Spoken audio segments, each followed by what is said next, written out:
Good morning, everybody. Thank you very much for coming to Tokyo College online event. I'm Haneda Masashi, director and today's moderator.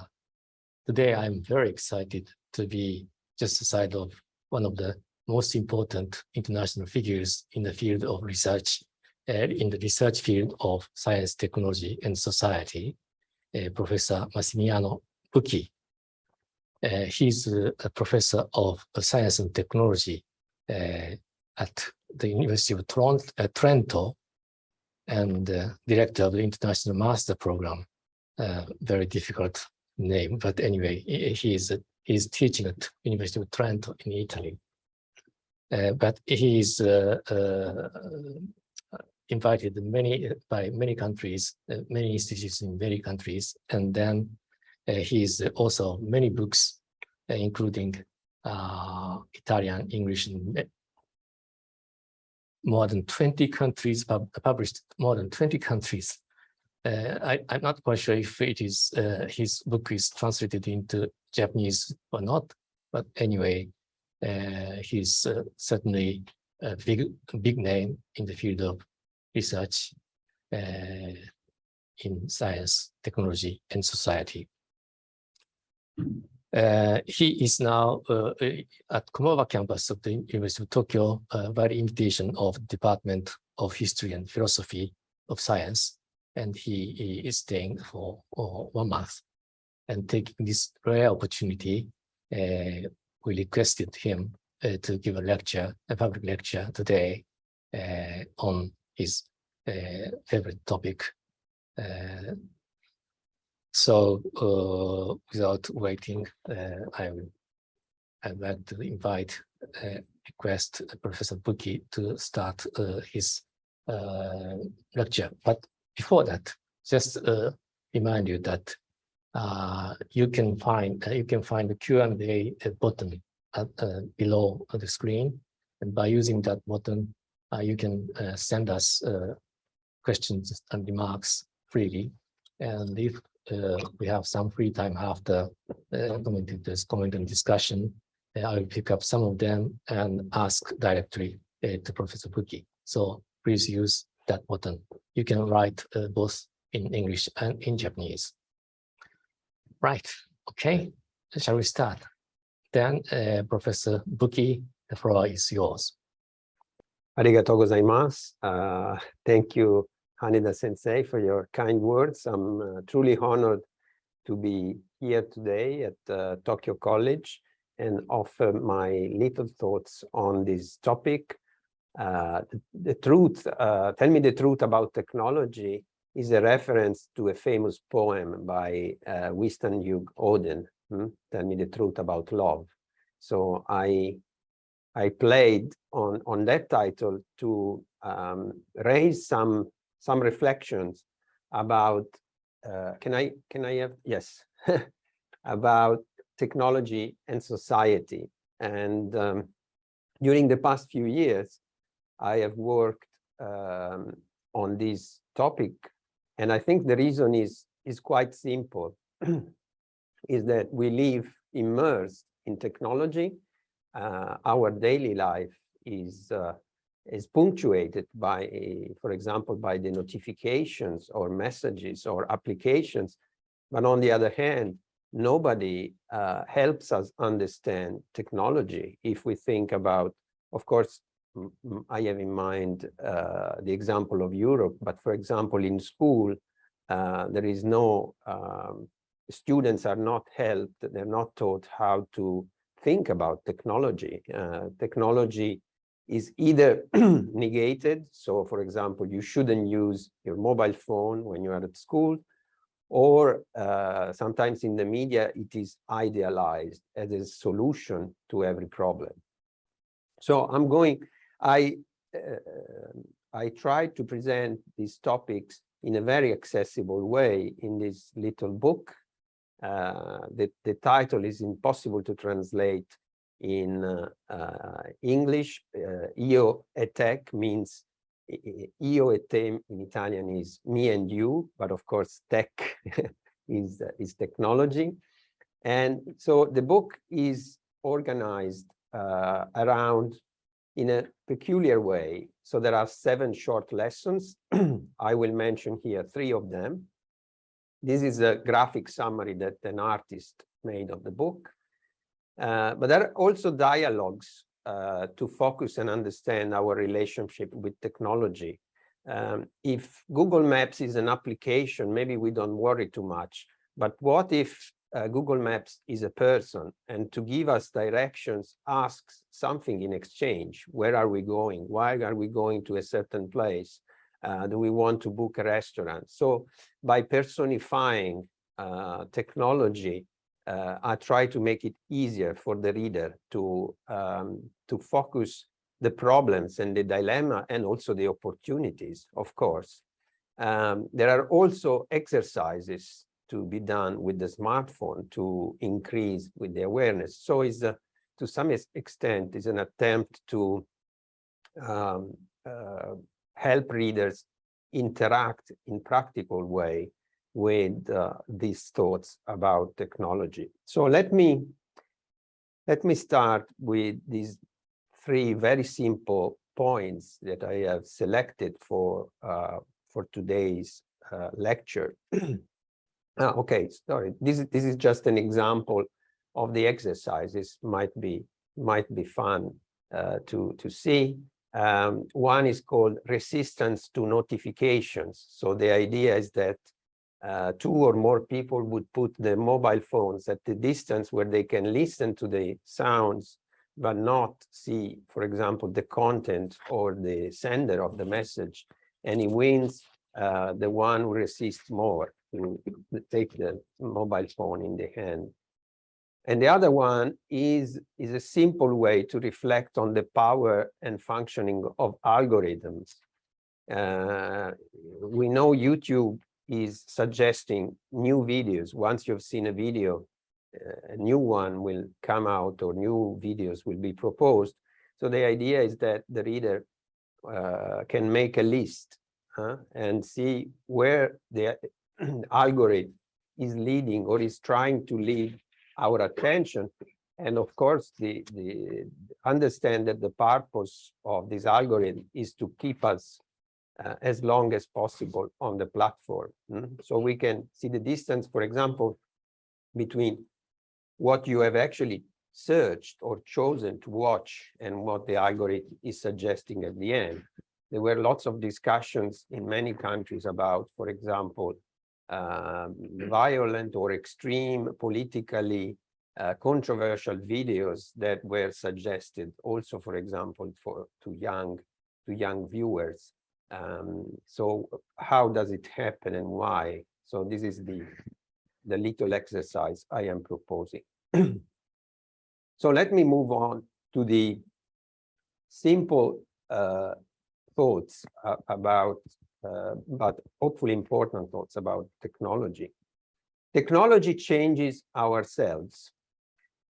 This may come to us as a surprise, because we are used to think that we change technology as a society and as individuals, that technology is obviously a product of human activity, but and which is true. But of course, once it is in place, once it comes into use, once it becomes widespread, technology has an effect and changes us in a number of ways.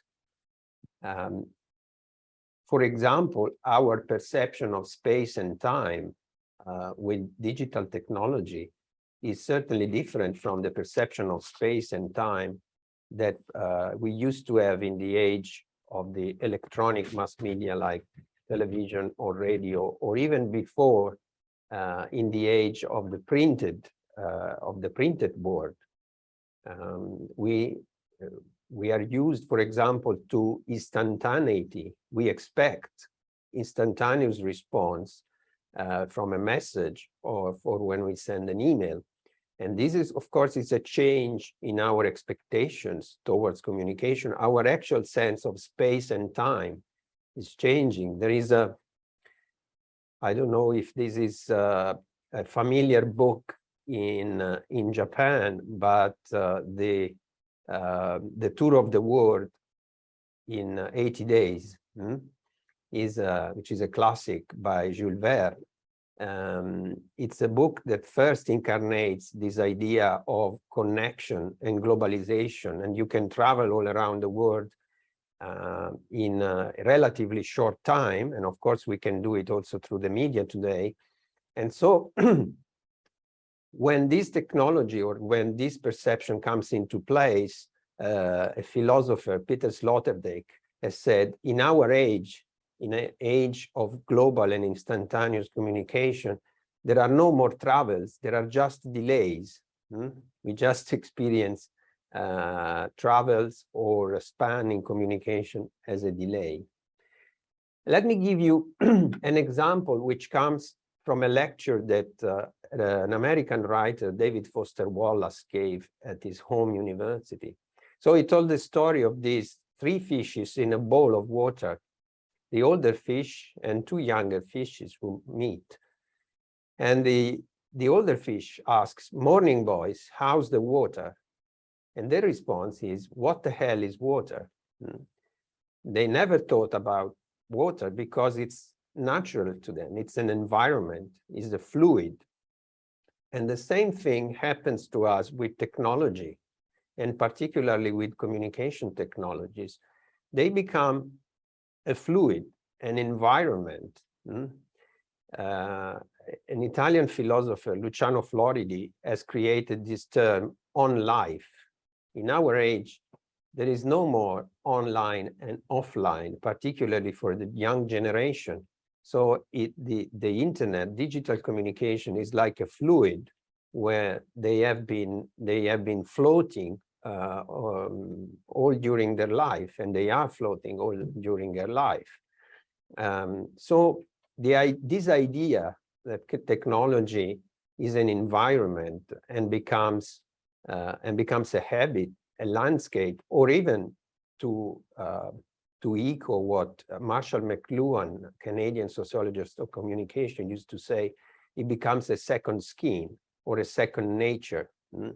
So for example, what are we doing when we scroll the notifications in our social media? We're not doing something consciously, we're not choosing to do so, but it's a habit. And it's similar to the habit that previous generations in Europe or in Japan, I suppose, had of getting out of your house, and when you go to work, buy a newspaper. That was a habit, a similar habit. And people were not thinking, am I doing something useful? Am I wasting my time? If you want to be part of this environment, you had to buy and know what the people are talking about. You had to buy a newspaper, and now you have to scroll your notifications. So I mentioned Marshall McLuhan, and in his book, Understanding Media, he referred to the story which in its classic form we know from Ovidio, Metamorphosis, of Narcissus. So Narcissus was this beautiful, very beautiful young man, and he was chased by Echo, by this nymph. And while escaping, at some point he stopped, and his attention was captured by the most beautiful image he had ever seen. And but actually that image was himself, reflected by the pond of water. But he forgot about it. He didn't realize it. So he fell in love with the image of himself. And McLuhan is using this metaphor once again to, and he's playing with the word Narcissus and says Narcissus as narcosis, meaning that we create technologies, we adopt technologies, and we make them as prostheses of our, for example, of our eyes, or our ears. But then we forget that they are our own creation and our choices. So they become a second nature, and they shape us. They shape us. they shape our habits, they change us. And of course, you can think about, for example, the visual conventions, how our perception, or think about the new generations, perception of beauty is shaped by the use, for example, of Instagram. Of course, this definition of what is beautiful is quite different from the one we used to have in the age of printed media, or in the age of television, or even more in the age of when art was the most common form of representation of male and female beauty. Second point, technology is not neutral. This is another stereotype that is hard to challenge. We're all familiar with the argument that technology is neither good or bad. Technology is always neutral. For example, a knife can be used to cut bread, can be used to kill somebody. And of course, in abstract, it's hard to deny this. But as a sociologist, and as I think as citizens and users of technology, we're not interested in abstract, in technology in abstract. We are interested in technology in its use. We are interested in what happens when technology incarnates. And in that sense, technology is never neutral. It can have positive effects for somebody, negative effects for other people. It can have positive effects in the short term, negative effects for society in the long term. A very simple example of why technology is not neutral. When you go to a hotel, nowadays, you're given a magnetic card. Now, the purpose of this magnetic card is twofold. The first one is that if you lose it, that's not as serious for the hotel owner as losing a real key. In the past, when I was young, there were other technologies to perform this function. For example, in Italian hotels, you will be given a key with a very big ball. So the idea was that if you put it in your pocket, you don't carry it at home because you feel the weight. Now you do it with a magnetic card.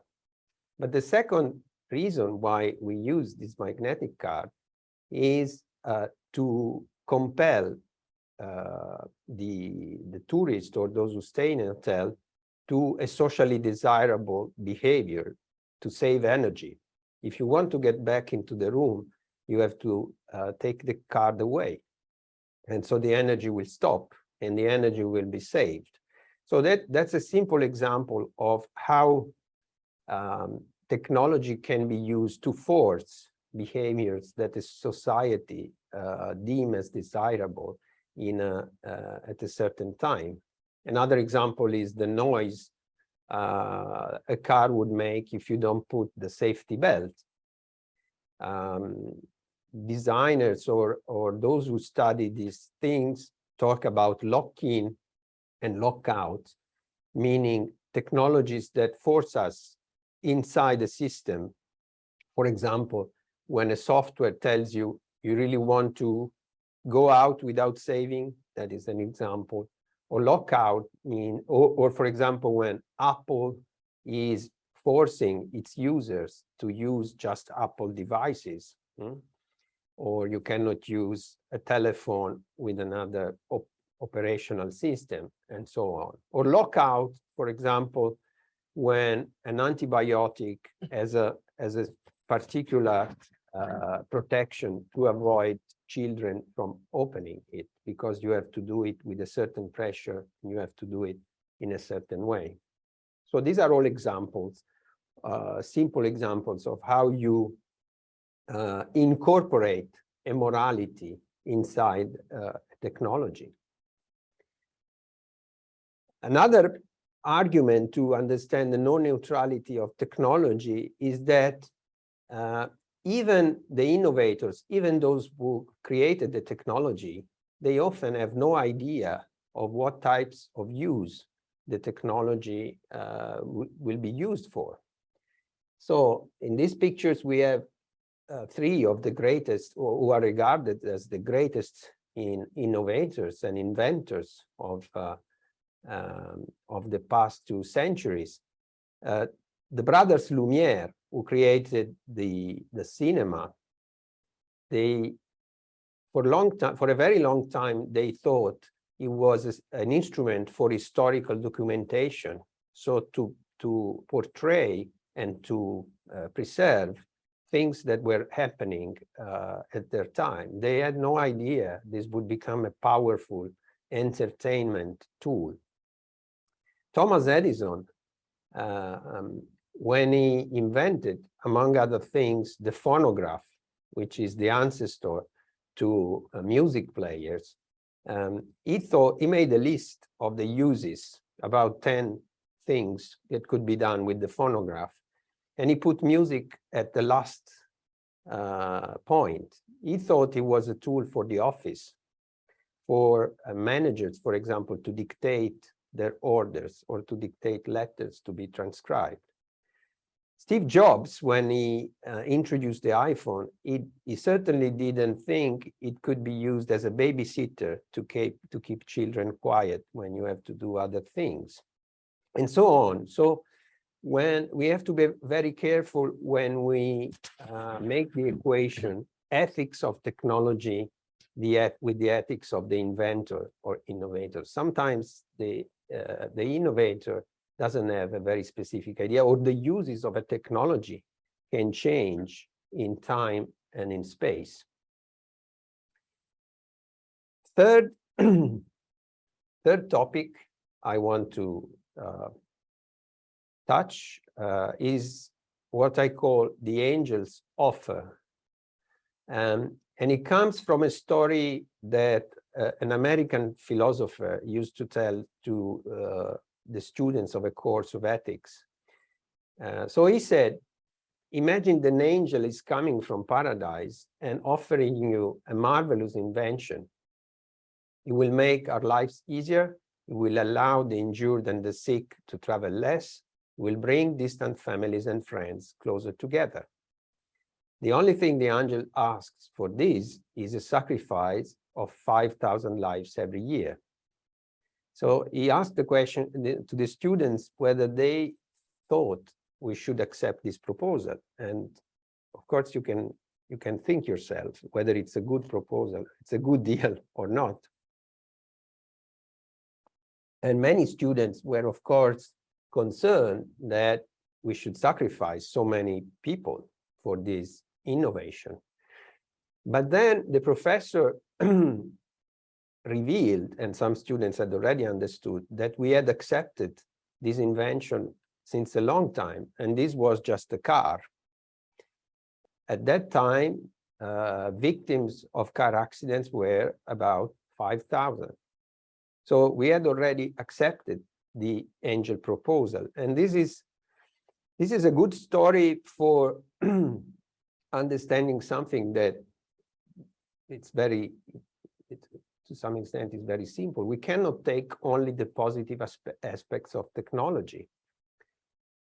When an innovation is presented to us, like nowadays, for example, the electric car, of course, only the positive aspects are emphasized.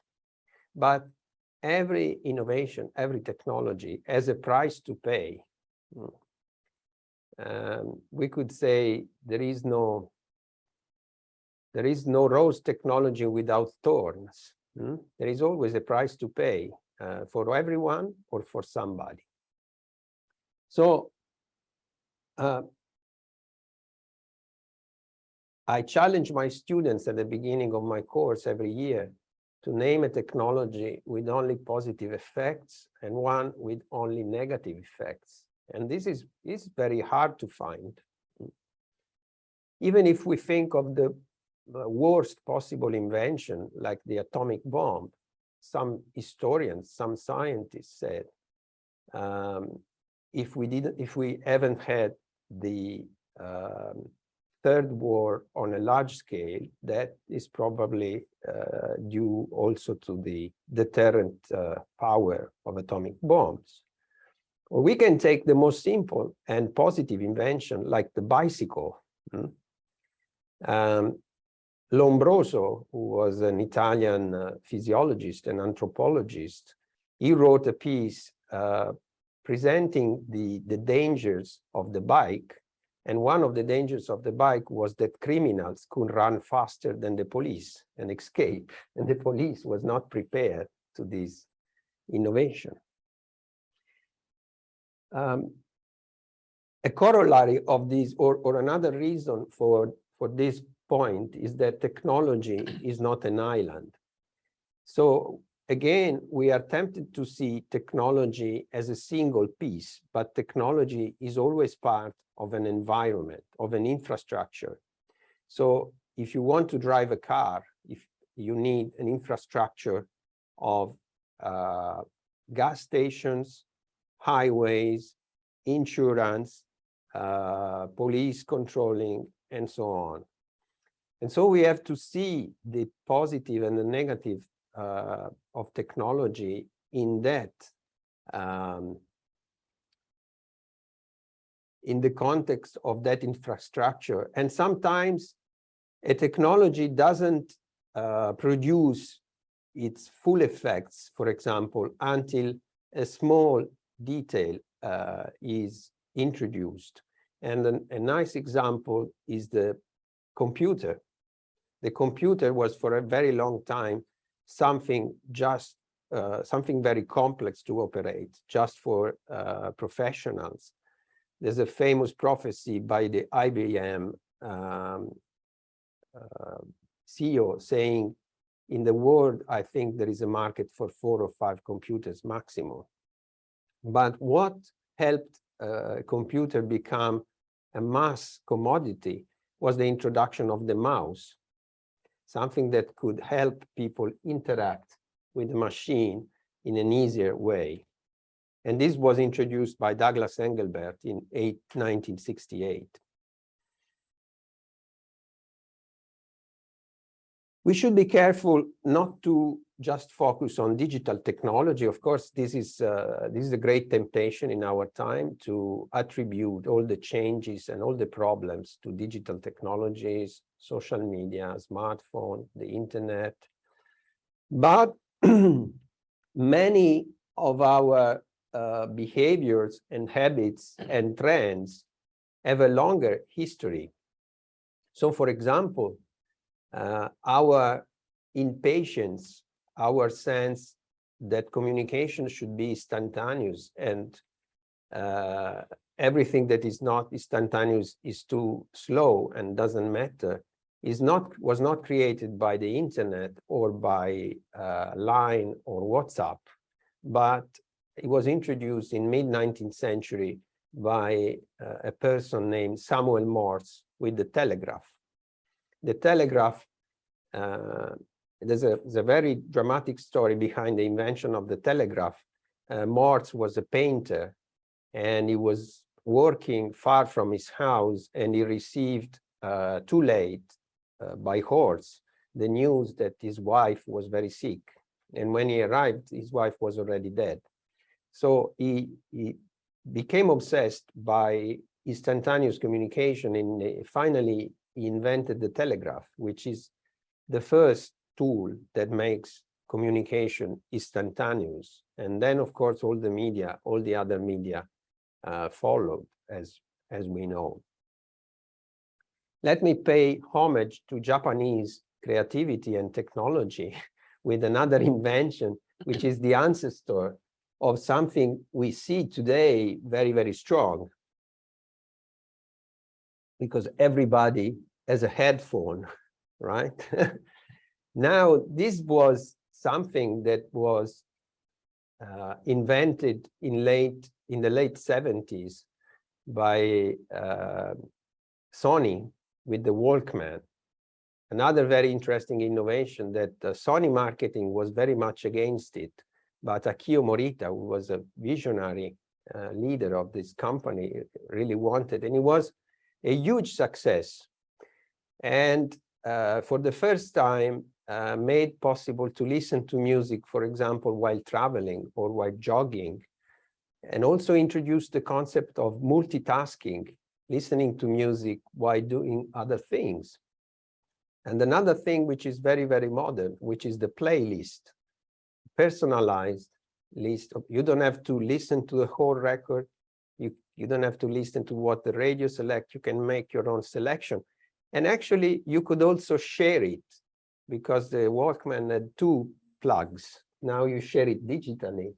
And so there is a famous scene in a very successful movie called The Reality, where a guy has created a playlist for the girl he likes. And then, of course, it came the iPod and the music on the smartphone and the music on Spotify and other platforms.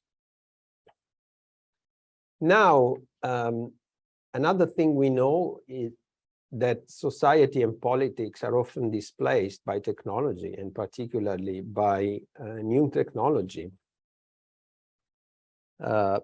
William Ogburn, pioneer of the sociology of technologies in the 1920s, introduced this concept of the cultural lag.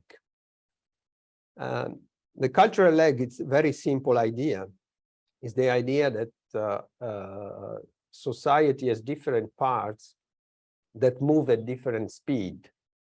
And technology, for example, often moves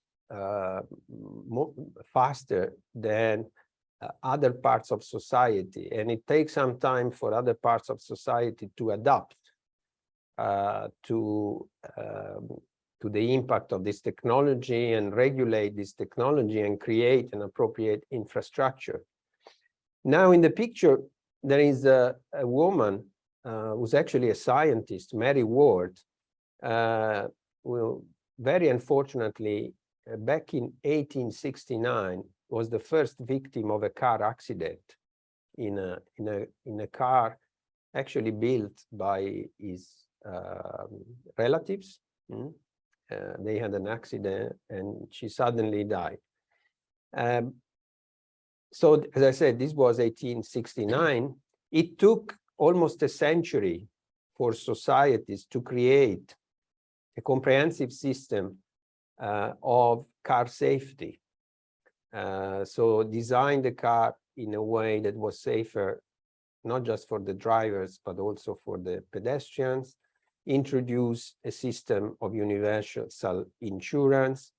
And one could think it was a problem of lacking of technology, but it's not true, because for example, the safety belt was invented in France in 1909.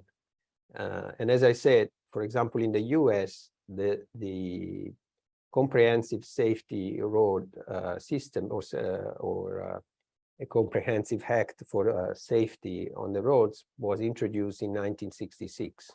So the cultural lag for understanding how to deal with car was almost a century long. And of course, we could hope that it doesn't take so long, for example, to understand how to regulate digital technologies. And one of the negative impacts of digital technologies is very practical, and it's about, for example, road safety. So these are some statistics which I won't read in the detail about how many fatalities, accidents are caused by mobile phones, including what is called distracted walking. I saw signs also in the subway here in Tokyo. People will bump into something and injure themselves due to looking at the smartphone.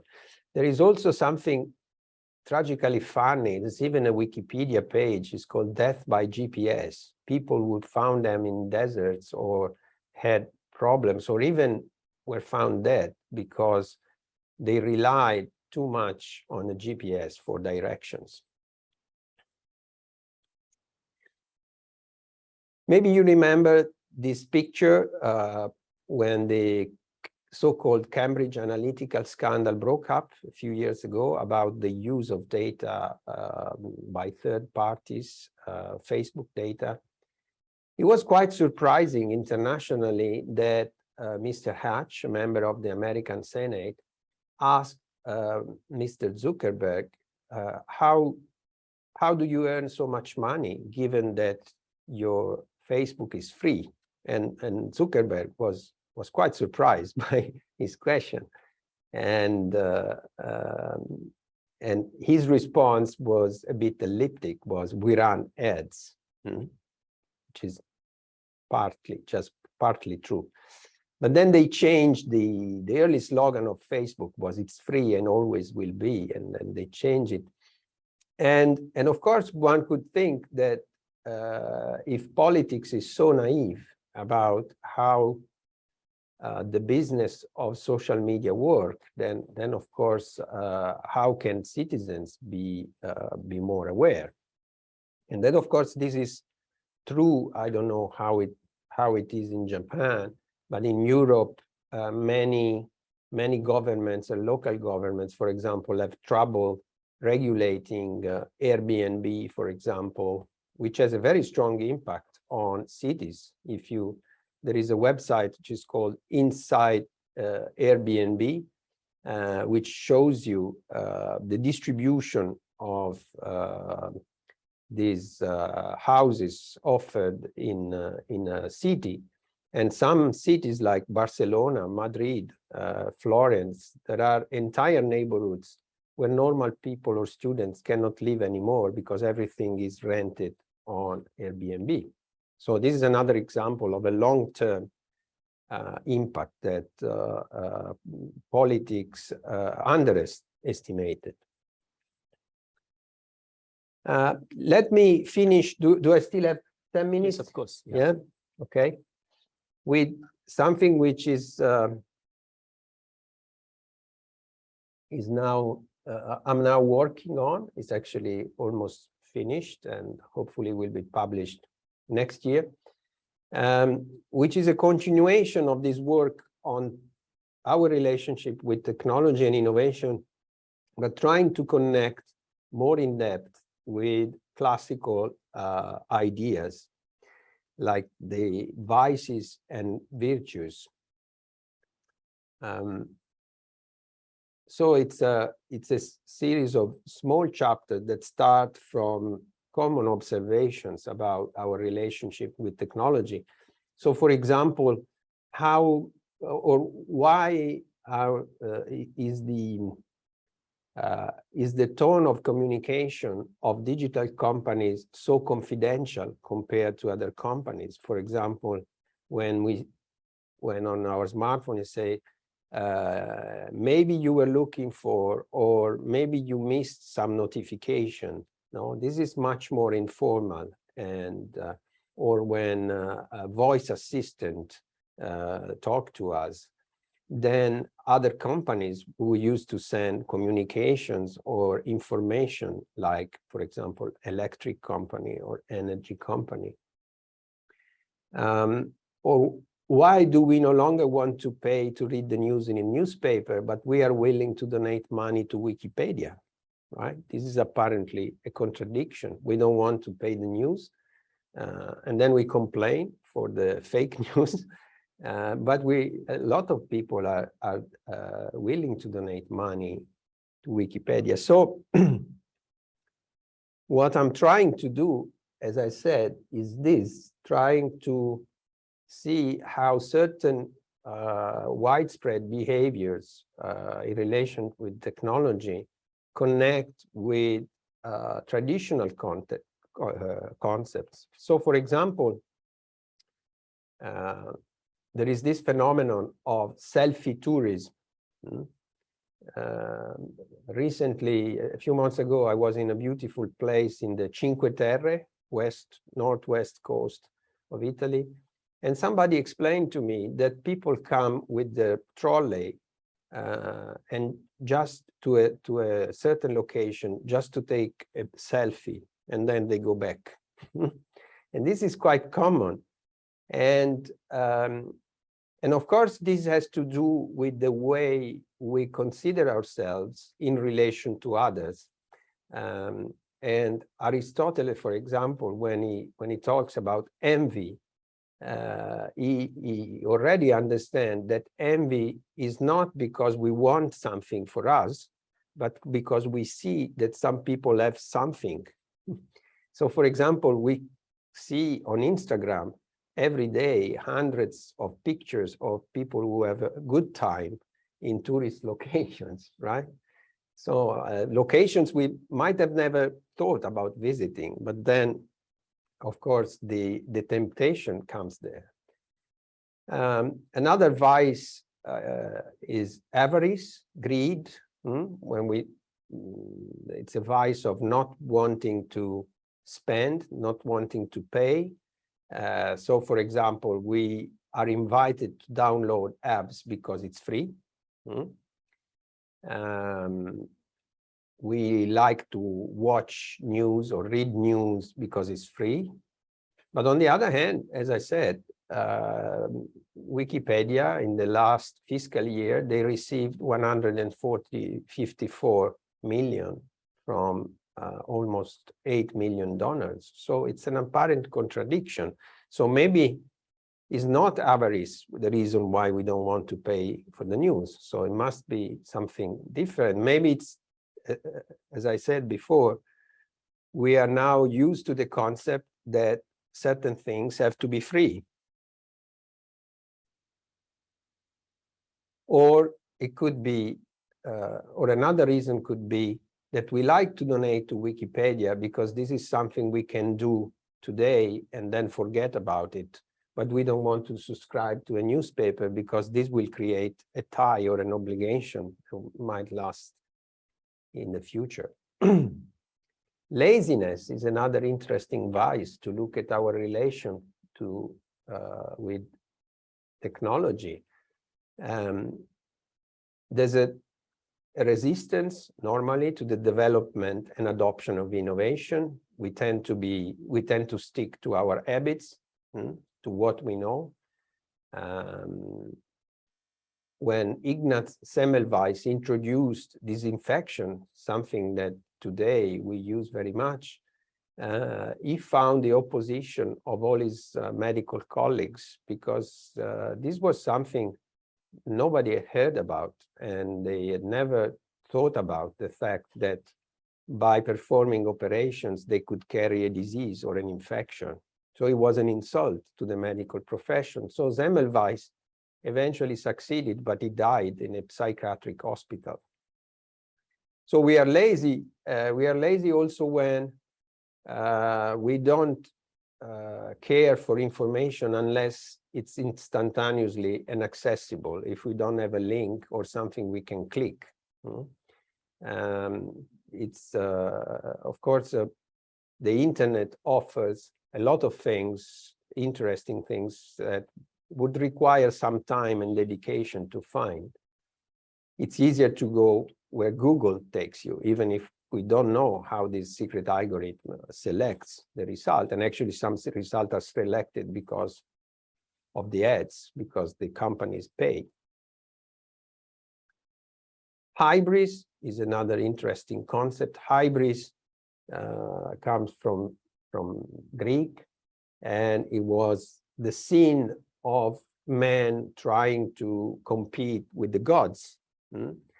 And there are many stories in the history also of recent technology, of technological hybris. Google, they had so many success with the search engine and so on. They thought they could do anything they would have introduced would be successful. But the Google glasses, about 10 years ago, it was a complete failure. And again, the reasons had to do with the not paying attention to the social context in which this innovation was going to be introduced. Opposite to the vices, and I'm going to finish very soon, are the virtues of innovation.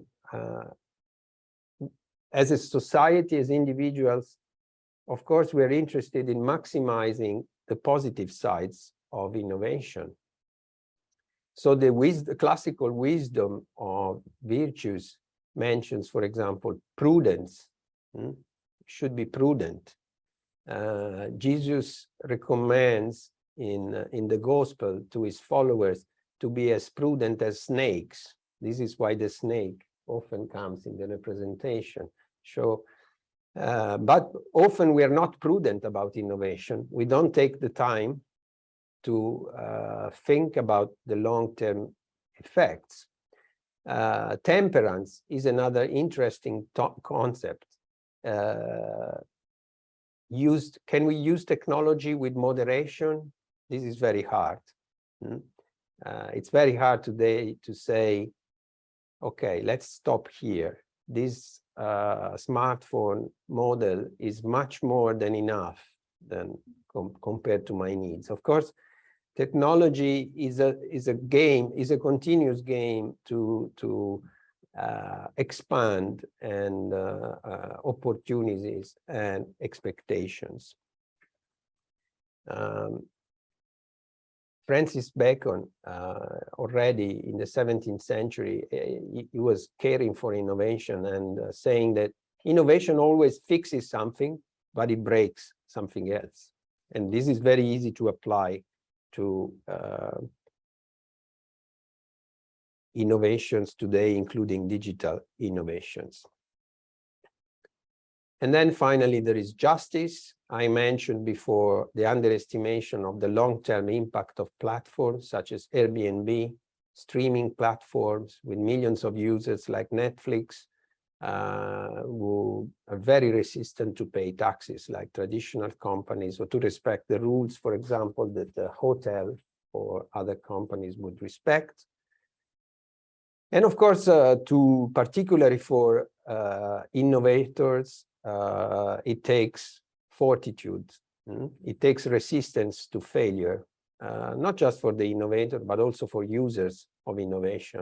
You should never forget innovation is not just about success, but it's also about failure. Edison, which I showed before, used to say, I didn't invent anything. I've just created, I haven't failed. I just found 10,000 solutions that didn't work. So that was his idea of innovation. And I think I will finish here in perfect time to leave time for the comments. Thank you.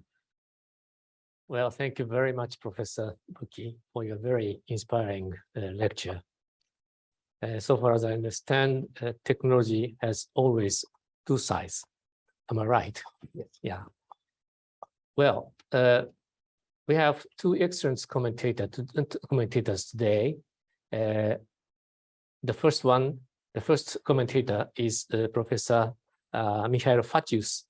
He is, many of you know that he's an associate professor at Tokyo College, and he is an expert of history of knowledge. So a little bit different from, he will make a comment from something different angle, I suppose. For some reason, he cannot join us at the studio today. At our studios today, he is connected online, and he will give a talk around 10-15 minutes. Professor FACIUS, please start. Thank you very much, Haneda-sensei, and thank you very much, Professor BUCCHI, for this fantastic presentation, which was very wide-ranging and introduced a lot of different ways of looking at the relationship between technology and society. I have prepared a couple of comments that I would divide into like three different aspects of what you were talking about. And as Haneda-sensei said, I'm coming from the history of knowledge and sociology of knowledge, so I'm very much interested in understanding how technology both also works in society, but also the relationship between the different types of knowledge that are associated with it. It's something that you also mentioned.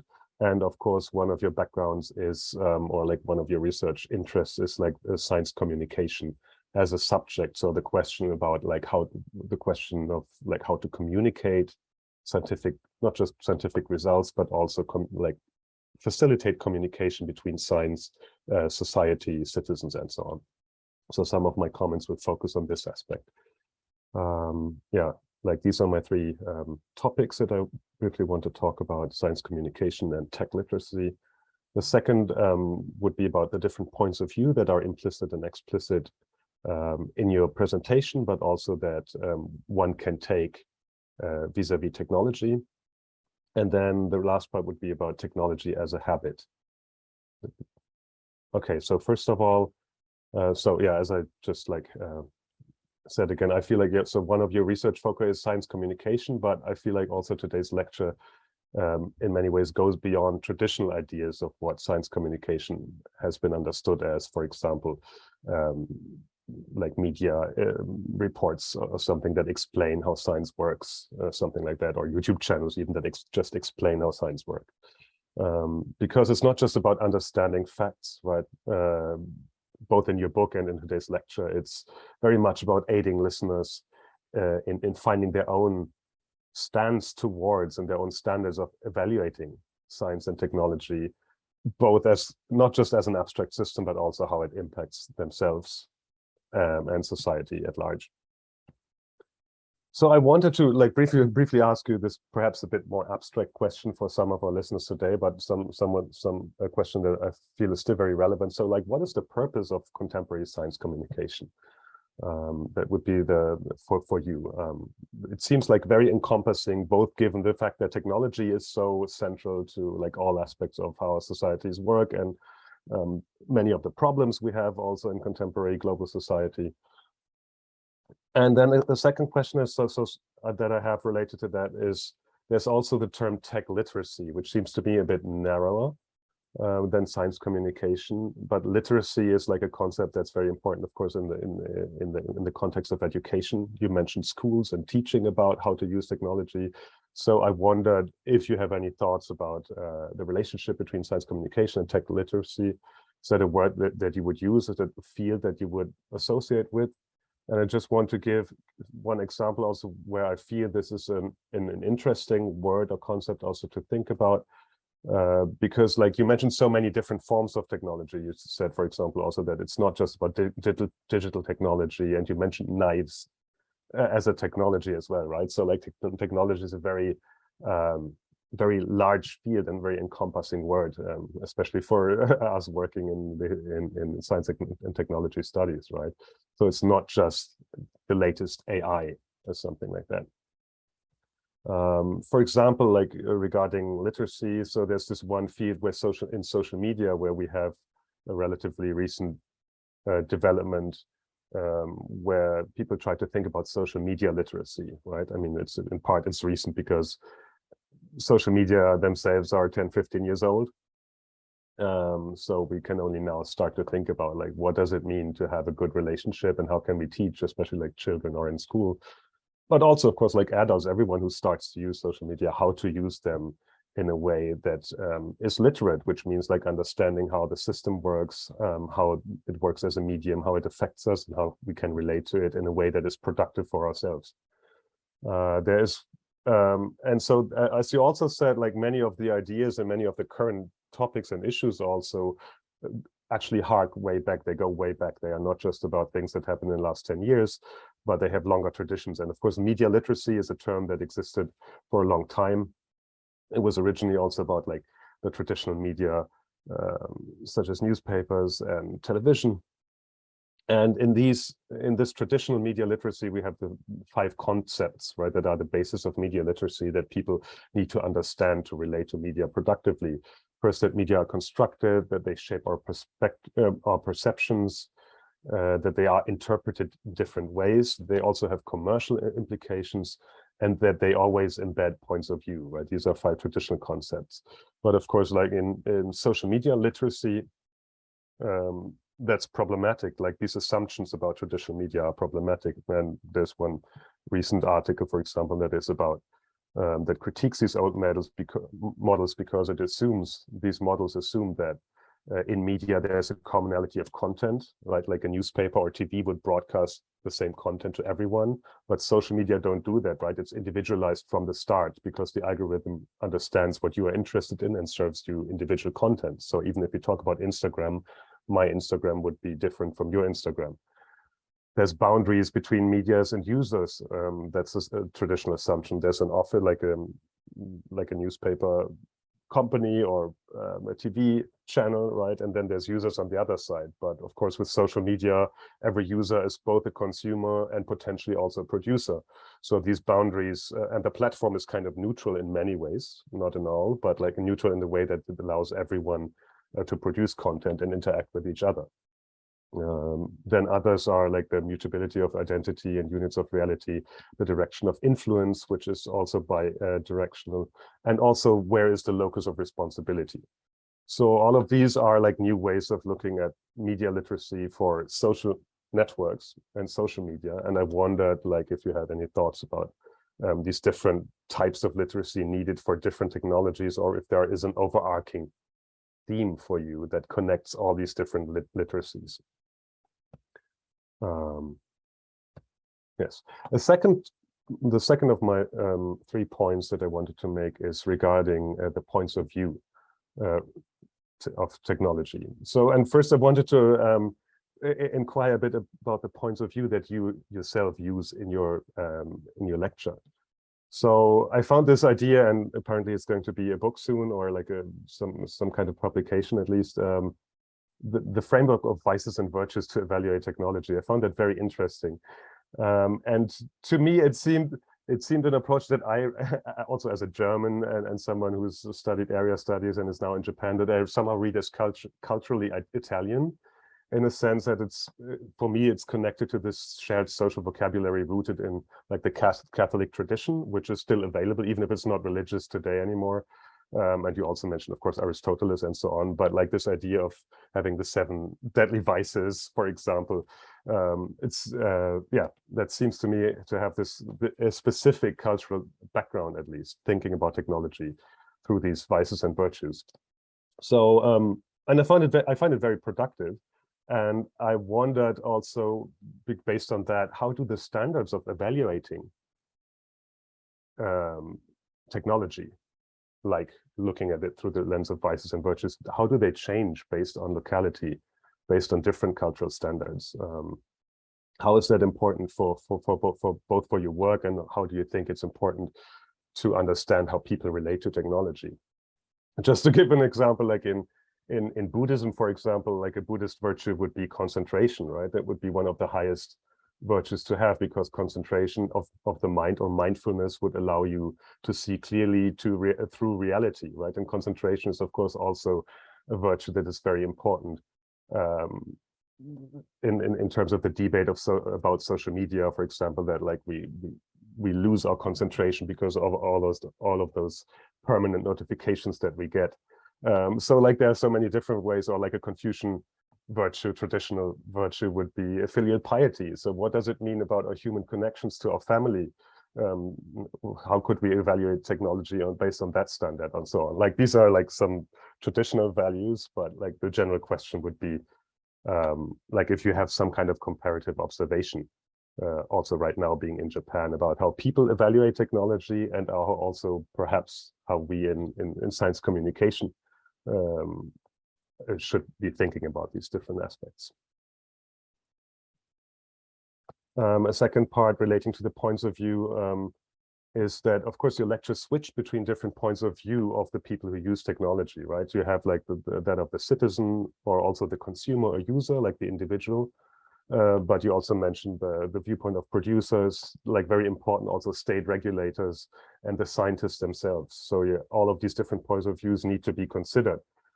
And I wondered if you have any thoughts on, I mean, these perspective and interests, of course, they're not the same, right? They interact, but sometimes they clash. Obviously, there's an overlap between what Zuckerberg wants for us and how we use Facebook, but there's also very different interests that like produce like attention and problems. So, so what is the role also of science communication in negotiating these different viewpoints and interests? And then the further question would also be, are our current institutions sufficient navigate between these different interests about technologies. And the last aspect relating to points of view is that I noticed that in the pictures in your slides, the actors are mostly male, right? We have the Lumiere brothers, Edison, Steve Jobs, and Mary Ward is apparently more famous for being the first person killed by a motor vehicle than for her work as a naturalist, which you mentioned, of course. So it's not necessarily a critique of your presentation, but I wondered what it implies and how we can think about these different points of views. So I feel there is a resonance, for example, between the traditional focus in the history of science on great inventors, right? These are traditional stories that are told in the history of science, starting from Newton and so on, but also in technology. This traditional, like Lumiere, Edison, Tesla, I don't know, Steve Jobs, yeah, all of these innovators. And that's also like, this is kind of replicated. The history of science obviously has moved away from that and is trying to understand science in the systems, in the social systems, embedded in the social systems.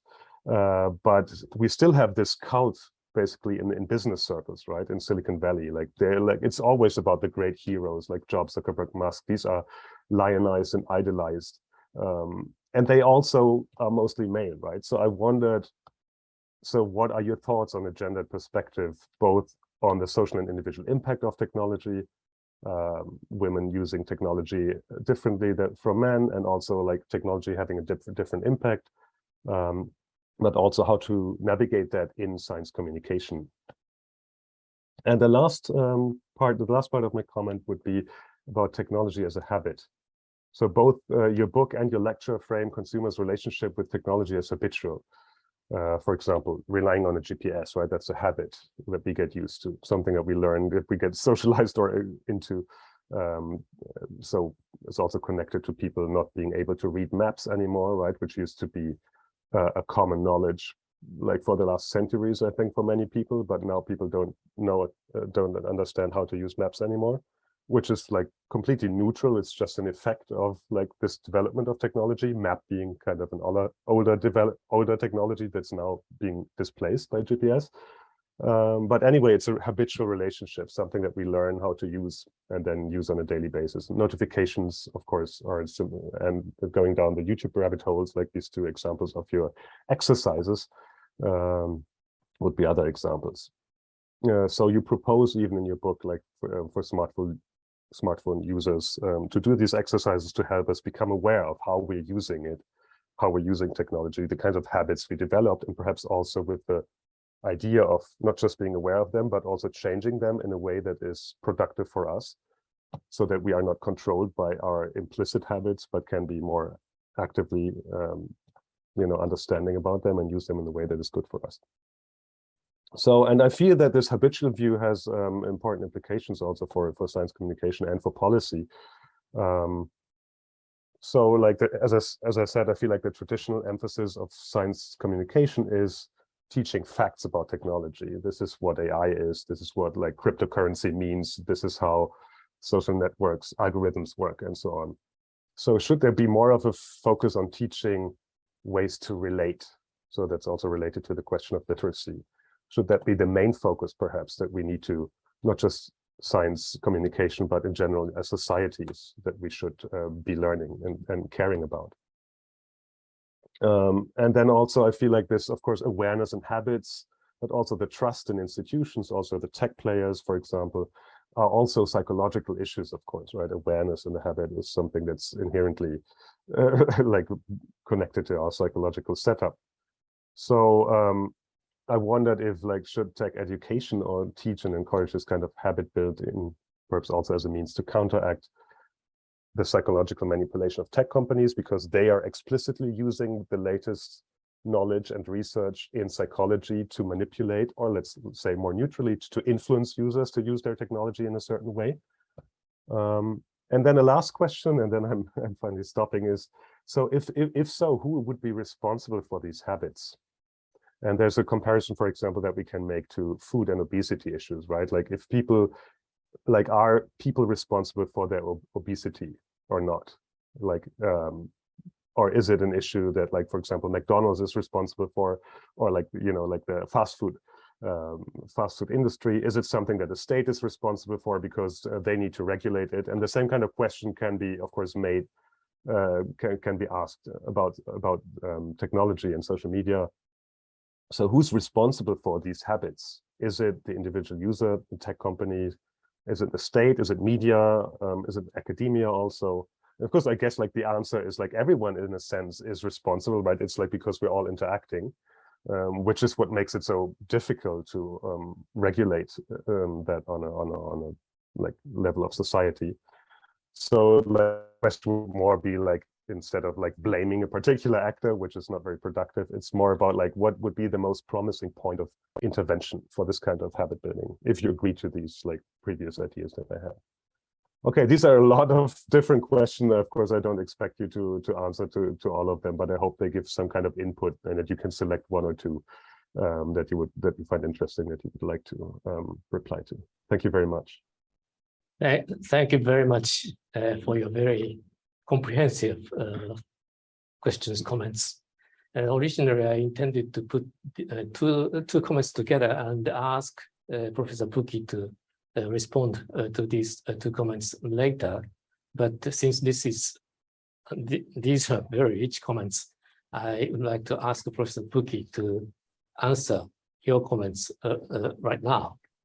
Professor Bucchi, could you respond somehow to his very interesting comments, please?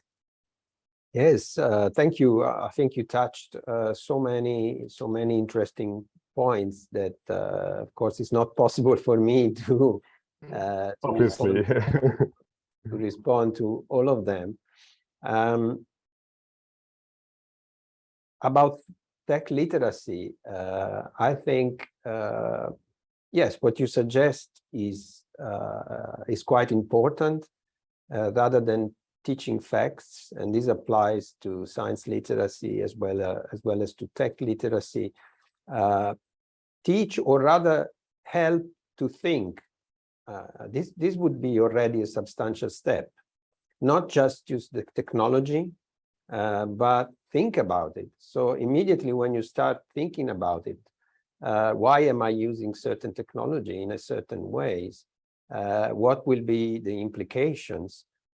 This is already, awareness is already a first step. The first is important step that the media and education institutions, I think that definitely should help the new generations in particular, but not only, because of course, even the older, actually sometimes the older generation, they're even less prepared to use technology that the younger, that's another stereotype, right? That, for example, digital technology are more dangerous for the new generation. This is not always the case, of course.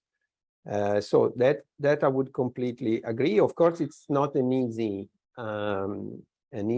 thing to achieve, but I think this should be connected with the question of responsibility that you were raising at the end of your comment. Who is responsible for technology? Of course, there are different layers of responsibility. Of course, the user is responsible for using a certain technology, but then there is a certain level where I think only policymaking can regulate technology and ensure that not all the negative effects are removed, because this, as we mentioned, is impossible. There will always be car accidents, unfortunately. And actually, Jacques Ellul was a great philosopher of technology. He pointed to a tragic paradox that if we make car traffic too safe, we're going to not have any more fresh organs for transplantation. This is another striking example of how technologies are part of an ecosystem. So if you alter the ecosystem in a certain way, you might have unexpected consequences on the other side. So this is something policy should always be aware. Now in Europe, for example, governments are using taxpayers' money to convince people to buy new cars, hybrid or electric cars. But the UK government has already issued a warning that if all the owners of electric car would recharge it at the same time, it would be a total disaster and breakdown of the of the electrical system. And this is the level where only policy can be and political decisions are responsible. So when you put together individual use can have a limited effect. So if you buy something on Amazon yourself, or if you put your house on Airbnb, one house is not the problem, but when it becomes hundreds of thousands of houses, then you have an impact on the city. It's a very strong impact on how the city becomes and changes. Last point I can comment, otherwise it would be too long, is of course about cultural differences. I mean, the question of virtues and vices, it is associated with Catholic traditions, but as I said, it was much older. It is about how to live in a good way, and this how to use things in a good way. And this was a concern that Greek philosophers always had. But then, of course, as you say, there are relevant cultural differences in the ways the same technology is put into context. For me, coming to Japan, it's very easy to observe a difference. For example, in the use of the smartphone, very few people are talking on the phone here in the street or in public spaces compared with Europe. So they're probably using it to reading things or to texting or for other types of activities. And there are many examples of these different definition of what, for example, is a good innovation in different contexts or different cultures. Again, to mention an example involving Japan, when there was a competition for a standard of video recording, VHS and Betamax were in competition. So the Japanese industry thought Betamax is the best because it's more sophisticated as a technology. So they invested on that in that technology. VHS was technically inferior, but it was more practical. The tape lasted longer, and also it was more practical for users to. So it's a different definition. You know, success of an innovation is not strictly dependent on its technological efficiency. It has to meet the demand of users in a different way. So that was a case of two different definitions by markets and different markets and different companies of what is the most promising standard. Also because the focus of Betamax was more on recording, while the other one was, for example, of viewing pre-recorded films in your house, which was again was a substantial change of habits. We remember maybe until 10 years ago how many blockbusters there were in our. So it was really a massive revolution that was wiped out by Netflix and other ways of and other streaming services. So I'm sorry I couldn't address all of your points, but thank you again for thoughtful comments and views. Do you have Thank you so much, Professor Bucchi. do you have any other further responses to Professor Bucchi? Not at this point. I would like to give like Emma-sensei a chance. Maybe later. Maybe later. Yes. So now we will. I will request one more very wonderful commentator to make comments on the lecture of Professor Bucchi. That is Professor Emma Arisa, Associate Professor at the Institute for Future Initiatives of the University of Tokyo, and visiting researcher at Beacon Center for Advanced Intelligence Project. She's, many of you know that she's a very talented and active researcher of science and technology studies, and not virtue and vice, benefits and risks of artificial intelligence is the main topic of our research. Professor Emma, please. Thank you, Haneda Sensei, and thank you, Professor Bucchi, for a very inspiring and exciting presentation. Because the time is limited, I would like to talk a little bit about something that kind of related to what your talk about, and because as Haneda Sensei introduced, my research field is artificial intelligence and society. So I would like to thank you. I would like to talk a little bit about some insight that might be connected to what you've presented. So I just, thanks so much. So in your presentation, you mentioned a lot of kind of two sides of the technology. And when we look into the discussion of what's been discussions in artificial intelligence, I can see, or we can see lots of trade-offs. For example, the convenient society can be a privacy invasive society, or a safer society can be a surveillance society. And as you said, like the environment thing, we are very environmentally conscious, but however, it can be a more controlled society, or in your words, it can be like an energy consuming society. So there's lots of trade-offs. And also the other thing which I really like is like we are living in very diverse society. However, it's kind of becoming homogenizing society because of like a filter bubble, echo chamber. We have lots of values. This kind of thing can be brought by artificial intelligence. So when we discuss about the artificial intelligence, it's not only about the technology, but talking about artificial intelligence, it's more like talking about the values. That's the thing I really liked, and me as a social scientist, I think it's really interesting field to be involved in. So I would like to kind of shift into more broader perspective, like when we discuss about the future vision.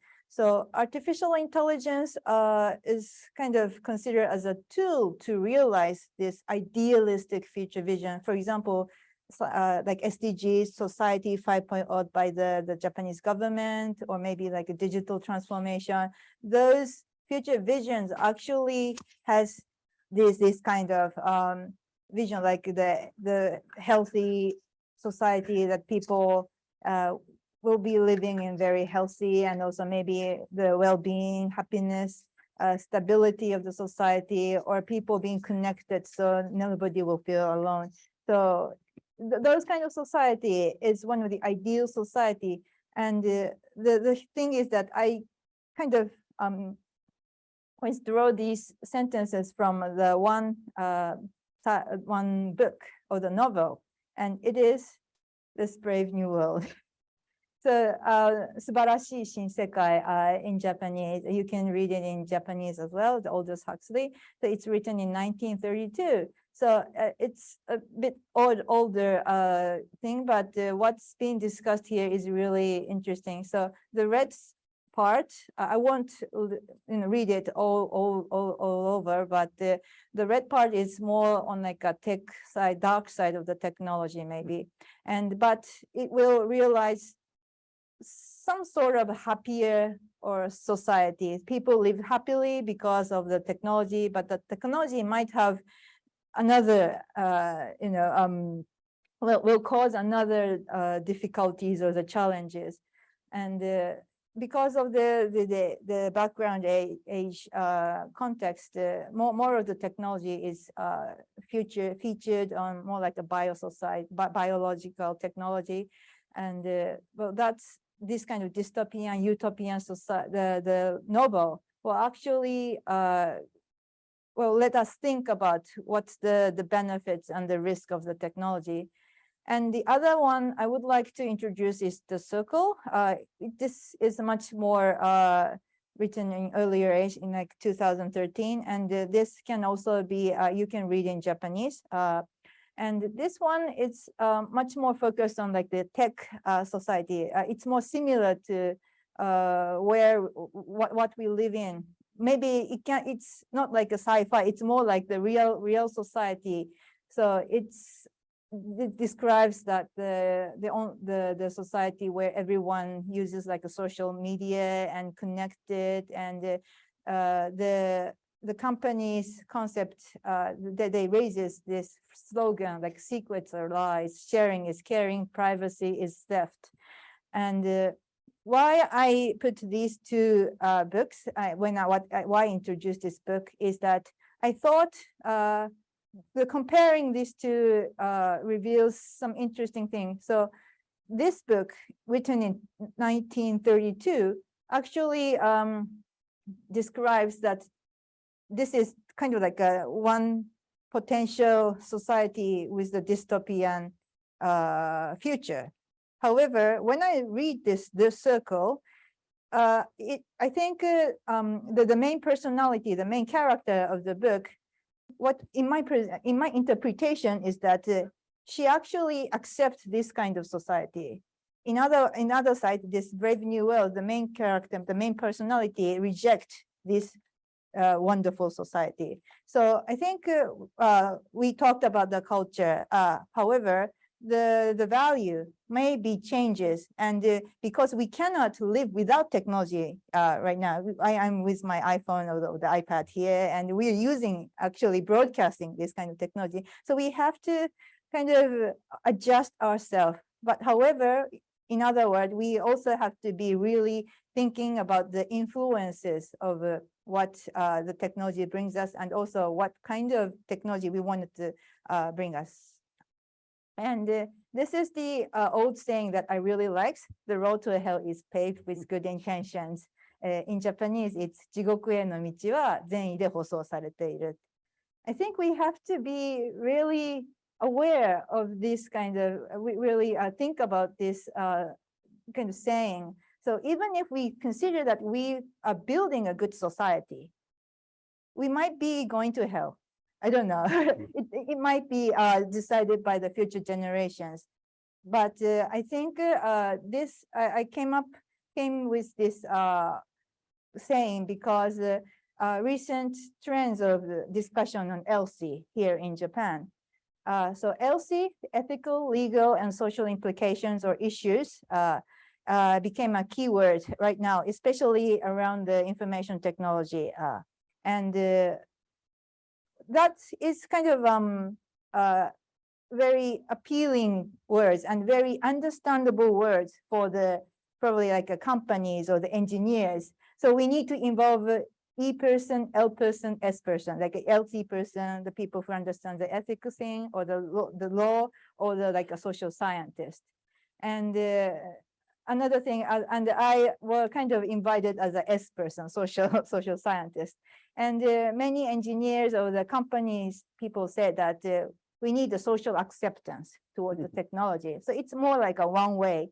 So those words, it's kind of, I put the images. So many people think that there's, like in your presentation, you clearly stated that the technology is not neutral. However, many people still considers like there's the technology and we don't have any issues, the technical issues about the technology.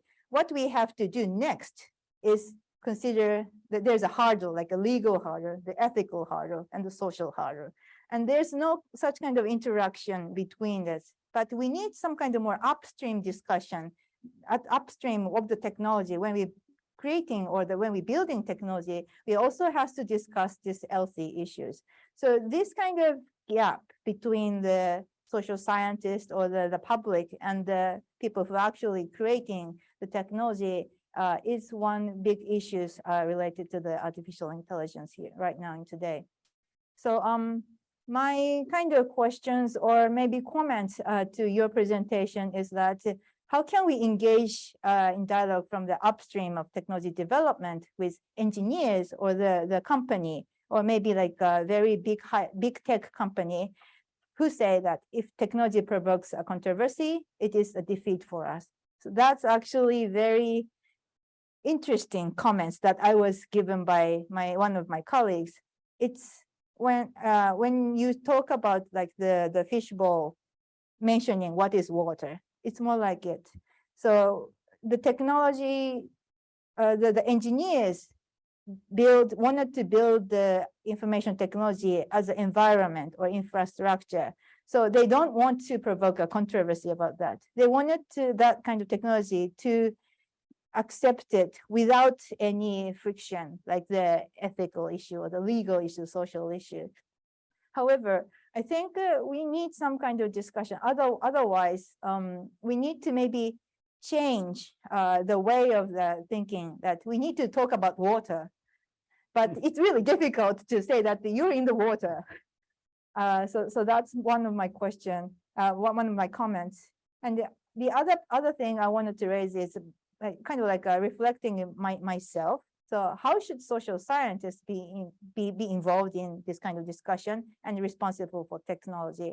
So it's really easy to just criticize the people or the technology, but we also have the responsibility to be engaged with that kind of thing. So I wanted to raise, so what I do for my research is that I kind of try to reach out to the people and discuss with it, but your field in science communication is actually a very important field. So that's point is, I think, is really important. And also, how should we as users, as technology, deal with the technology? And the term forever beta version, this is also actually mentioned by one of the technology, the colleagues from the technology side. So it's more like in your comment, you're saying like a continuous game. So like when we look about the application of the iPhone or the smartphones, they never kind of stop.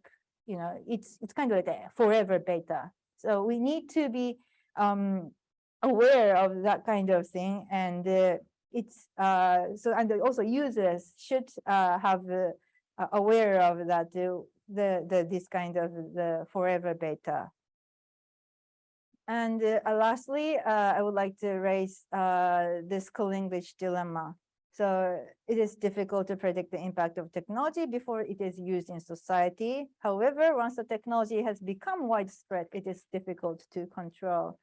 So we may be living in, so not in a kind of experimental society. So not a society with a social experiment with like a blocked sphere or the places, but we are already in the experimental society. And in what sense we could take in responsible way for not only for our own society, but also for the future generation. So that's, I think, the very interesting question that we can discuss maybe later. And also in that to do so, I think we need to rethink about, so not starting from the technology itself, what technology can do, but what kind of society we want to like to live in. And so I think what you've raised in the previous, your presentation is really insightful, and you're talking about the society. And I think this kind of lecture and also this kind of discussion should be included more with the tech side. So maybe this is kind of a comment for Haneda sensei. So we are only social scientists. Why technology people are not here? So that might be another, question, and maybe your homework for you. So thank you. That's all from my side. Yeah, thank you very much, Professor Emma, for your wonderful comments and questions. And I personally share many points with you. And at first, of course, I need to answer to your question.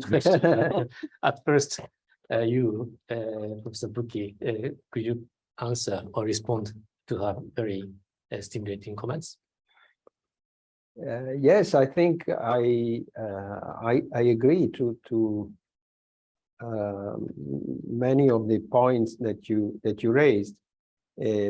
Starting from the last one, this I think is the key point for citizens and for citizens through politics. Technology is very quick at offering solution or responses to questions we never had. So what our question? This is why I try to go back to the virtues. You know, in Latin, virtus was being capable of doing things. A virtuoso is a great violin player, for example. Galileo was a typical example of virtuoso. He could make his own instruments. He could draw the moon in a very elegant way because he studied art initially. So the point is exactly this. What kind, for example, of cities we would like to live. And going back to I have an example that goes back also to Professor FACIUS' questions of differences. One thing I didn't notice, not very much, some of them here in the streets of Tokyo, but which technology which has become very common and very quickly in European cities is the electric scooter, the rented electric scooter. Now, it's a typical example of the mistakes that can be done when you introduce a technology without thinking about the social environment. A rented scooter is not the same thing as a scooter that people buy, because people rent a scooter and then they leave it on the street, or they don't know how to use it because it's the first time. And so there have been a lot of accidents and unwanted consequences. So if we look specifically at technology, it seems a good idea because it doesn't have the emission of a car, but there might be better and more responsible solutions for the traffic. So probably one of the reasons, maybe you can tell me, but one of the reasons they are not so common here in Tokyo is that the public transport works very well in comparison, for example, to Italian cities. So there is a lesser motivation for users to rent a scooter rather than going by subway. So again, the question is, what mobility is good for us and for the environment and for our children? The question is not, we have the technology, why should we not use it? So we should really, and this goes back to your point about ELSI. I mean, technology is not a given. This is a wrong idea. But you say it's very common, particularly, and very comfortable, no? That you have technology and society has to adapt. It's actually the opposite, you know. But of course, this is takes more time and more effort, and it's much easier. Again, the laziness, no, to take what is available, and of course, especially the big tech companies, they're very good at making us forget, why are we doing this? Why are we spending so much time on our smartphones to recharge them, to update them, and so on? Why are we doing this? Of course, they're very useful for many things, but they're not just the only thing for example, for our communication and networking. Yes, I think these are the real point is thinking about us and our society and how we want to live, and technology has to be part of that. and not the other way around, that we have to adapt to technology as a given. Thank you. Well, you have some response once again, Professor Emma? But I think I see a lot of questions. Maybe, Yeah, of course, questions from the audience. We received a lot of questions from audience.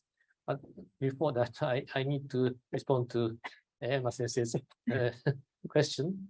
It means that why she asked me why I didn't invite somebody from engineering faculty to join this interesting conversation.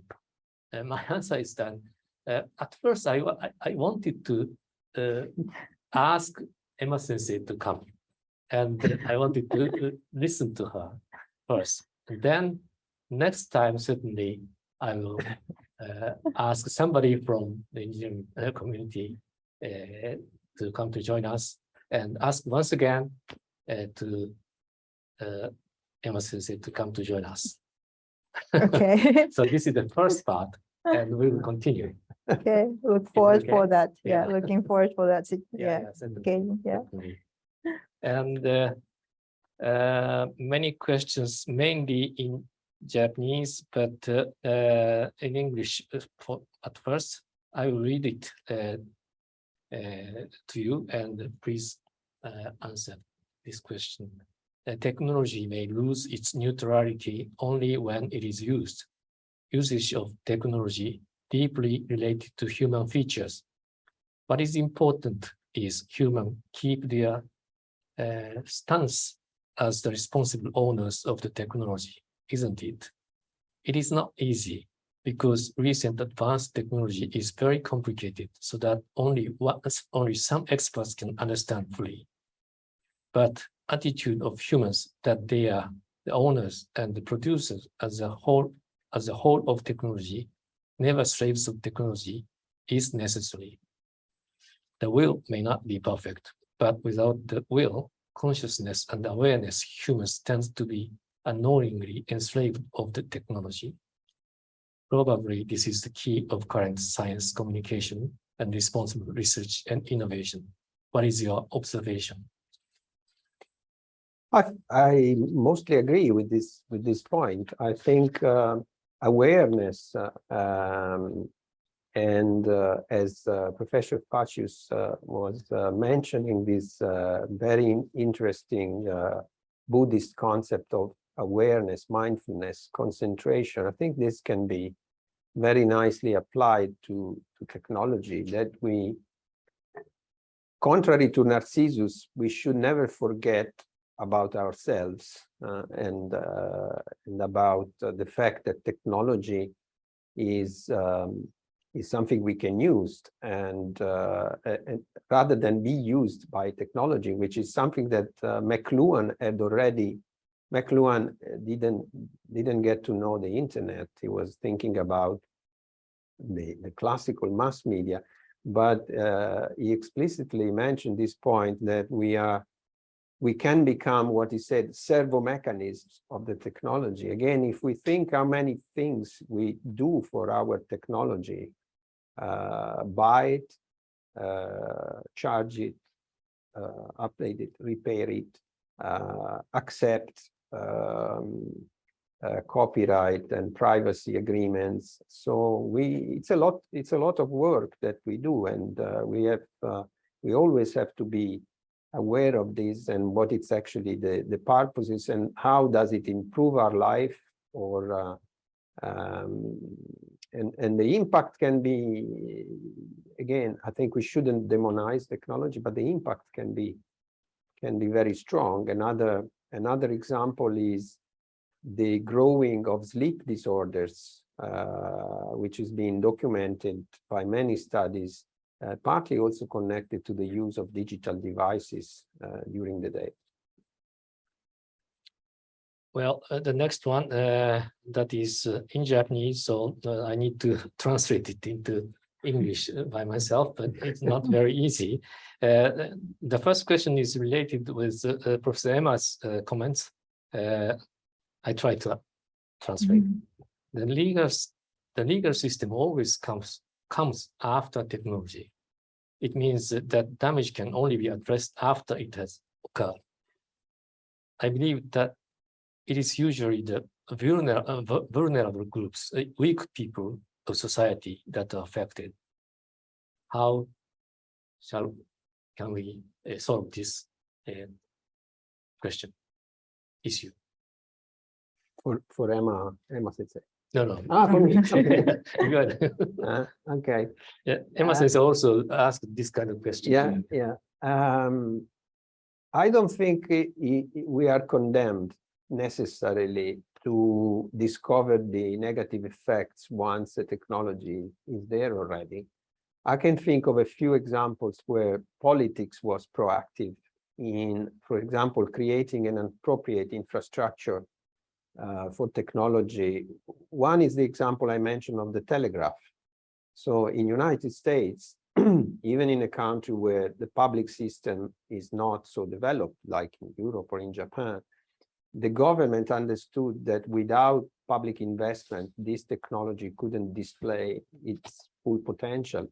And the same happened in many countries, for example, with flight, with air transport, so the creation of national airlines back the 20th century, or infrastructure, public infrastructure for television, for example.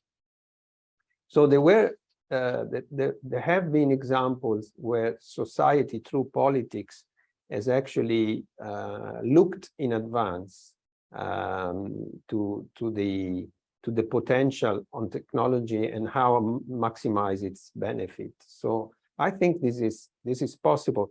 Of course, the nature of the technologies we are dealing with today is partly different, and the ownership, this is another problem. The relationship between political institutions and the companies who control these technologies is quite different. But again, for example, in Europe, we have in the past few years the introduction of a GDPR, which is according to the expert is quite a good normative infrastructure to protect the rights and the privacy of users of digital technology. So I think we should be optimistic. It's possible, but of course we have to resist this idea, as Emma Sensei was saying, that technology is already there. We can just accept it or reject it altogether. This is not true. I mean, we can express our expectations for different technology. We can adapt existing technologies. We can better regulate them. You can protect the rights of the users. There's several things we can do. Yeah, related to that question, I have another question. You said the privacy, the issue of privacy or data collection. All of these questions are international, not national. To tackle the risk side of technology in general, how can we collaborate more internationally? Because nowadays there are many tensions between countries internationally. So is it possible for us to tackle this risk side of to collaborate more? This is the next question. Yes, I think this is necessary because this type of technology, no single state can regulate them in an efficient way, because of course these companies are very good at moving things around the world so that they can pay less taxes and have the least control as possible. So I think it's very difficult to deal with this at the national level. So the there have to be, as it has happened in Europe and possibly also with other countries like Japan or the US, there have to be agreements on, or a collaboration on how to regulate and deal with these technologies. Well, I will introduce two more questions and then ask my colleagues to intervene because it's too difficult to translate all these Japanese sentences text into English. And one is that one question is that how can one argue from an ethical standpoint against views such as that a focus on the military promotes the technological development and the proximity of politics, the military and the economy is desirable in this sense? I hope I haven't said that. I agree that that's a critical point. So again, I think this relates to the context in which technology display their potential or negative effects. If you ask me, you know, for me, it's always difficult or even impossible to say whether I am in favor or against the centered technology. If you ask me about facial recognition, for example, something Emma Sensei knows very well, it's quite controversial topic. To be used in European airports to make more easy for people to go through control, I think it might be a reasonably good idea. But if you put this technology in a non-democratic authoritarian society or political context, it becomes immediately very dangerous. And I would be personally very concerned as a citizen about the user. So this is a simple example of how the same technology can be evaluated in a completely different context as bringing more positive or negative effect. Okay, the final one from the audience. It is also necessary for the humanities and social sciences to collaborate with engineering people in research from the very beginning. But I doubt that the people who review and make decisions in the expenditure of financial resources will decide to do so. How do you approach and persuade them to do so? I think it's necessary to work with different expertise and different point of views in technology. My colleague Bruno Latour did very important work, and other colleagues, Vibe Biker, Trevor Pinch, showing that technology is an imbrication, is a mixture of the technical and the social, and we cannot disentangle the technical and the social. So we need all different expertise. As I mentioned before, the electric scooter is not just a technical object; it's a socio-technical object, and we should look at it in this way. The subtitle of Bruno Latour's Science in Action was Following Scientists and Engineers in Society. And I'm not sure we should follow them, but certainly we should collaborate with them. And otherwise, we would miss an important aspect of our relationship with technology. So I think this is necessary, is not always easy, as the comment says, but I don't see any other approach. And myself, I've always found it very stimulating to engage in conversation with the social sciences, the human sciences, the natural sciences, engineer, and so on. what is the situation of the relation between academia and the government, which can offer some financial support to the academic community in case of Italy? What is the situation? Yeah. I think in terms of research, most of our grants and money comes from Europe now. So the big grants are from Europe. The government provides the basic money for functioning of the universities. I would say the bad thing is that the money is not that much, but the good thing is that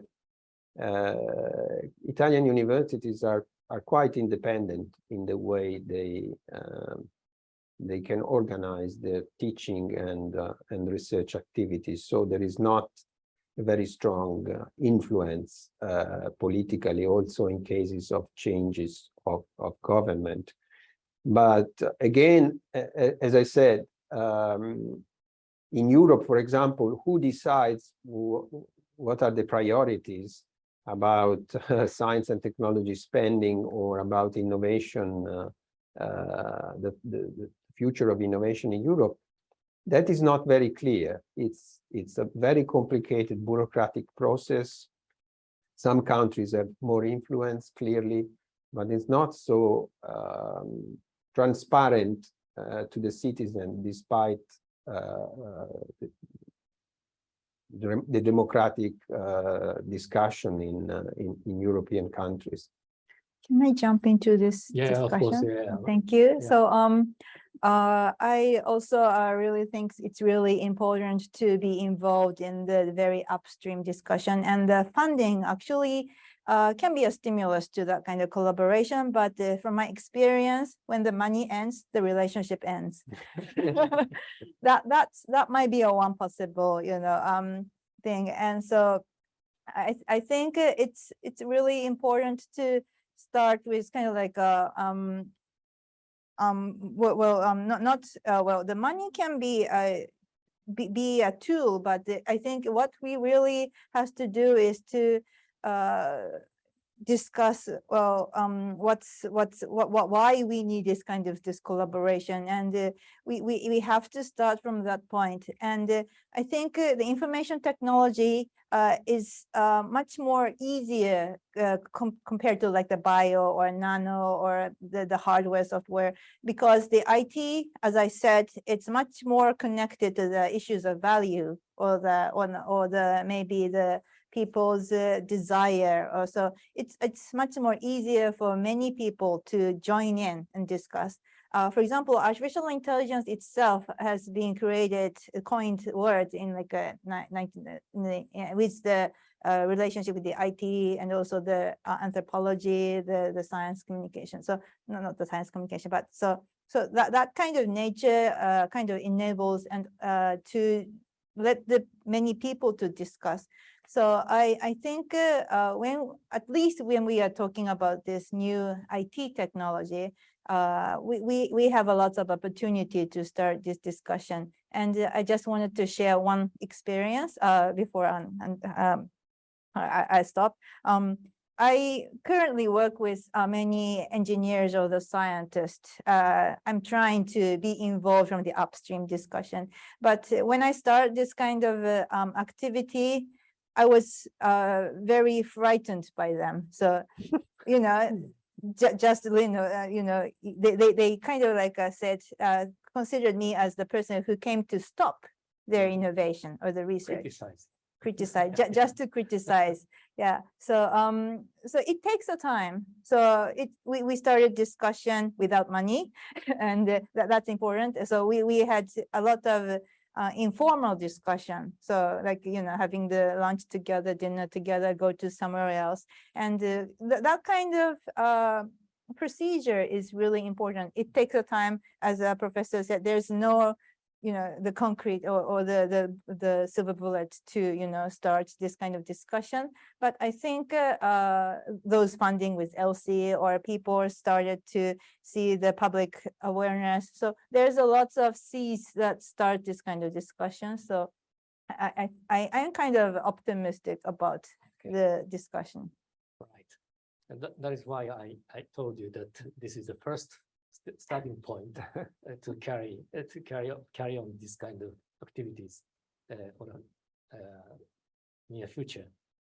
Yeah.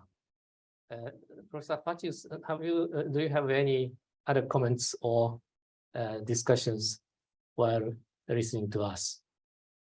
There's perhaps a short one that's a bit connected to this discussion about like communication and regulation, and it's also connected to one comment by an anonymous listener that I found interesting, like picking up on the issue also that I raised, I think, about like gender, for example, and that listener was saying that, okay, there are all these intersectional points that are important in the development of technology that should be considered. Not just gender, but also, for example, disability, but all kinds of different social status, right? How people are differently affected. But that person, that commentator, connected that to the issue of like, should we have some kind of mechanism in the funding situation that's connected to what you just said earlier, more upstream, that considers these different impacts of technology on different people. And I think probably there is no such thing at the moment. So not regulation, but more of, please, like if we give you money to do research on this kind of technology, you have to consider from the start, like how it affects different kinds of people. I wonder if either Professor Emmer or Professor BUCCHI have some thoughts on if there are like good practice examples for that, or like how that could be like pushed in terms of regulation or like policy making.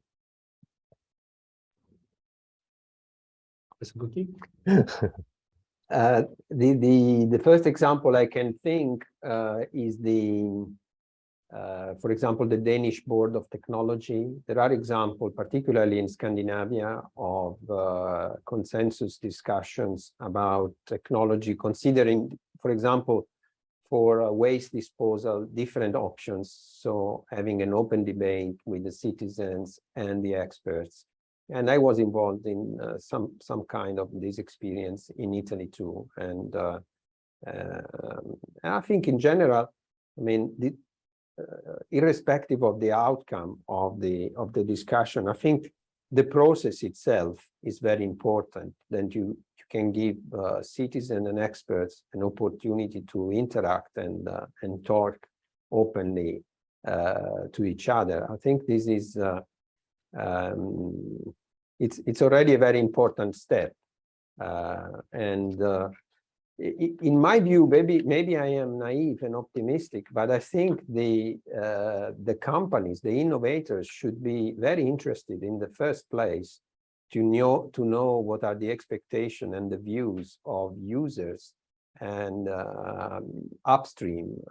So because it's I can understand if you think about, for example, the discussion about GMOs in the past decades. It must be very frustrating for a scientist who has devoted several years of her life or his life to study GMOs to at some point, no, they cannot be used, right? So it would be in the interest of all the parties to have the discussion before, or at least together, while the technology is being developed. So I think, but to do this, you must have a strong relationship and a trustful relationship in the first place between politics and citizens, because one of the reasons why the big tech companies are doing whatever they want, or they have been doing for a long time whatever they want, is that politics was rather weak